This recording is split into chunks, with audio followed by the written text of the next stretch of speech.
This video is to help with creating a two-point perspective sketch of the puzzle cube piece that we created for number 2 on activity 2.2 perspective sketching.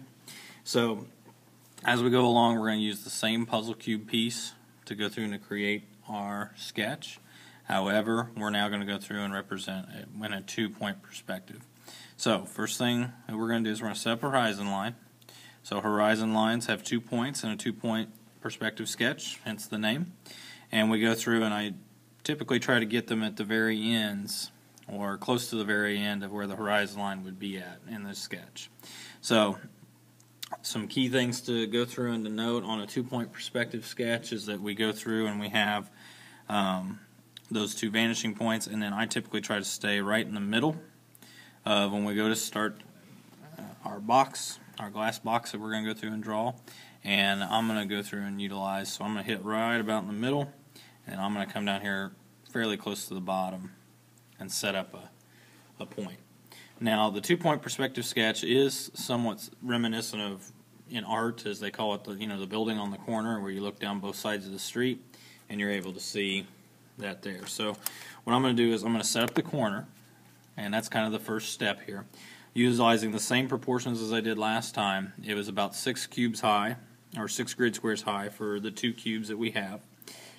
And what I'll do is I'll set up, so here's 3, 4, 5, 6, and I'll draw a vertical line that's 6 grid squares tall.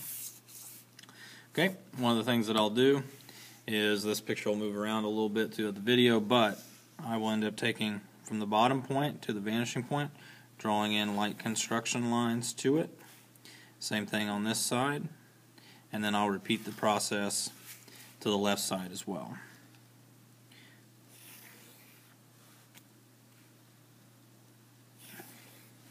So our two-point perspective is almost there. One thing we have to take a look at with this object is that we're definitely longer in one direction, so it's going to kind of sit almost like this as we look at this, but we're definitely longer in one direction than in the other. So we're going to go through and take a look at setting up that depth as well. So in this case, I am going to take a look at this left side. We'll go about 3 on this one, and then which would be for this edge. As I look for this front edge, the front's going to face out this way. So I'm going to look 1, 2, 3, 4, 5, 6. That seems a little long, so maybe I just go to 5. So again, making sure I'm maintaining proportion. Nothing really set in stone or mathematical about what we're doing, just as long as we go through in terms of the counting. We're just going through and making sure we have some proportions to follow. Okay, so I'll go through from the top edges of those lines. I'm going to draw back to each vanishing point, which will then establish my box for my two-point perspective sketch. Again, same process once we get the box created. Looking at what edges touch the outside of the box. So we got these 2 edges, and we got this edge, and then we got the top. Again, I'm going to start, I'm about halfway up on the box with these 2 edges, so that's where I'd like to start at. So about halfway up, we'd go through and be right about here. So and that's kind of where we're looking at with the proportions. When I do that, I'm going to draw a line straight back, construction line, light, and then I can go through and get these front edges. So about a third of the way on each one, I'll go through and see and set up my faces. So the faces, draw these in nice and dark for my object. And then as I go through, this will kind of help us with the sketch not being so confusing. So the other thing is from this corner up here, I do have a line that gets drawn straight back across the box, so I'll set that line up with this vanishing point, set up a construction line, and the best part is I know that this side is going to totally encompass the box that I have. So as I fill these in, nice and dark, we start to see a little bit of this object starting to take shape.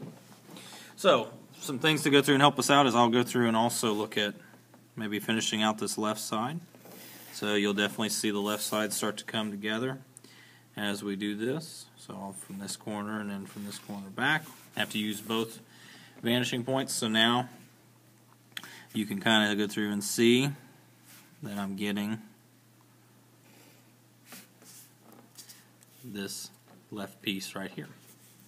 So, as we take a look, again, a lot of people, as soon as they see this going on, they want to do the same thing to the other side. Me personally, I want to do like we did on the first one. Let's go ahead and go up and start to do the middle. So I'm going to draw a line straight vertically with a construction line. So I hit the back edge of the box to set this point, like what I've got back here. And then I can go through and start looking at, well, how wide is this back edge of this box. So about a third of the way would be looking like right about there. And then when I have those 2 points, I'll use my light construction lines to set those up. Okay, so on those lines, what that does is that we know that these corners will fall on the same line, and these corners will fall on the same line, and that's where we have these in place.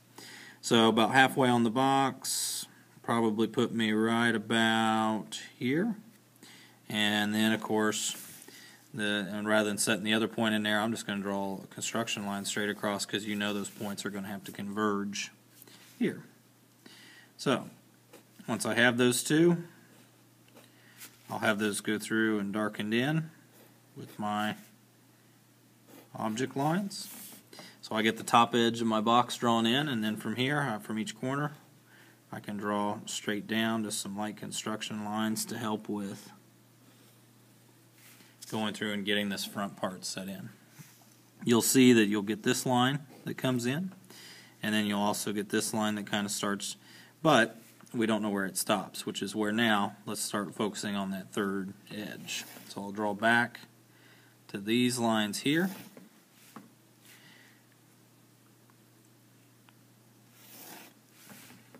And then what I end up doing is I start seeing where these will go through and make a corner. So I can draw it back to here. And then from this corner it comes down and makes this little return here for the bottom edge of this middle component. So from here, line up with this vanishing point. I can go through and draw that little bottom edge in there. Top edge down to the corner. Nice dark object line. And then I can go through and draw these back to finish out the object. Now the back does line up here on this particular part, so I'll go through, draw a little line back here, and then connect it. So, and then from here we go through and see that we'll start doing some tonal shading.